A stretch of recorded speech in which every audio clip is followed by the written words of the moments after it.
Hello. അപ്പം ഞാൻ കുറേ നാളായിട്ടൊരു സാധനം മേടിക്കാൻ ഇങ്ങനെ ആഗ്രഹിച്ചു വെച്ചിട്ട് ഇപ്പോഴാണ് ഞാനത് മേടിച്ചിട്ടുണ്ടായിരുന്നത്. അപ്പോൾ എനിക്ക് യൂസ്ഫുള്ളായിട്ട് തോന്നി. അപ്പോൾ നിങ്ങളുമായിട്ടൂടെ ഷെയർ ചെയ്യാമെന്ന് വിചാരിച്ചായിരുന്നു. ആ ഒരു റേറ്റും കാര്യങ്ങളും എന്നാൽ അതിൻ്റെ ഒരു എന്താ പറയുക യൂസും കാര്യങ്ങളൊക്കെ എനിക്ക് മനസ്സിലായപ്പോൾ നിങ്ങളുമായിട്ടൂടെ ഷെയർ ചെയ്യാമെന്ന് വിചാരിച്ചു.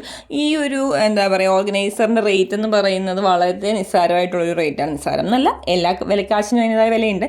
ഇതൊരു 180 റുപ്പീസിന് ഞാൻ മേടിച്ചിട്ടുണ്ടായിരുന്ന ഒരു പ്രോഡക്റ്റാണ്. 2 ഡ്രോയും കാര്യങ്ങളും ഉണ്ട്. പിന്നെ അതിൻ്റെ കുറേ കൊച്ചു കൊച്ചു കള്ളികൾ മീൻസ് ചെറിയ ചെറിയ സാധനങ്ങൾ വെക്കുന്ന സ്പേസ് ഒക്കെ ഉണ്ട്. അപ്പോൾ അത്യാവശ്യം ഈ ഒരു റേറ്റിന് എനിക്ക് വേർത്തായിട്ട് തന്നെ ഫീൽ ചെയ്തു. അത് നിങ്ങളുമായിട്ടൂടെ ഷെയർ ചെയ്യുന്നു. പിന്നെ നമുക്കൊരു സാധനം മേടിക്കാൻ തോന്നിക്കഴിഞ്ഞാൽ ഒരു പ്രാവശ്യം നമ്മുടെ മൈൻഡിൽ വന്നു, അല്ലെങ്കിൽ ഒരു 2 പ്രാവശ്യം വന്നു, അല്ലെങ്കിൽ ഒരു പ്രാവശ്യം കണ്ടു, നമ്മൾ 2 പ്രാവശ്യം കണ്ടു എന്ന് വെച്ചിട്ട് സാധനം മേടിക്കാൻ നിൽക്കരുത്. എന്താ പറയുക, നമുക്ക് അത്രയും എന്താ പറയുക യൂസ്ഫുൾ ആയിട്ടുള്ള സാധനമാണോ, അല്ലെങ്കിൽ നമുക്ക് അത്യാവശ്യം ഉണ്ടോ ഇല്ലയോ എന്ന് നമ്മൾ പല പ്രാവശ്യം ഒന്ന് ചിന്തിച്ച് നോക്കിയിട്ട് മാത്രമേ ഒരു പ്രോഡക്റ്റ് മേടിക്കാവുള്ളൂ. എൻ്റെ ഒരു പേഴ്സണൽ എക്സ്പീരിയൻസ് ഞാൻ പറഞ്ഞതാണ്. എനിക്കിപ്പോൾ ഒരു പ്രാവശ്യം തോന്നിയെന്നും കണ്ട് ഞാൻ ഒരിക്കലും മേടിക്കാറില്ല. ഇത് പിന്നെ നമ്മുടെ അവിടെ മേശപ്പുറത്ത് കിടന്ന കുറച്ച് സാധനങ്ങൾ എടുത്ത് ഞാനൊന്ന് സെറ്റ് ചെയ്തതാണ്. പക്ഷേ അത്യാവശ്യം നല്ല സ്പീഷീസായിട്ട് തന്നെ എനിക്ക് ഫീൽ ചെയ്തു. അപ്പോൾ ഇന്നത്തേക്ക് അത്രയൊക്കെ ഉള്ളൂ. നാളെ മറ്റൊരു വീഡിയോ ആയിട്ട് കാണുമ്പോൾ ബൈ.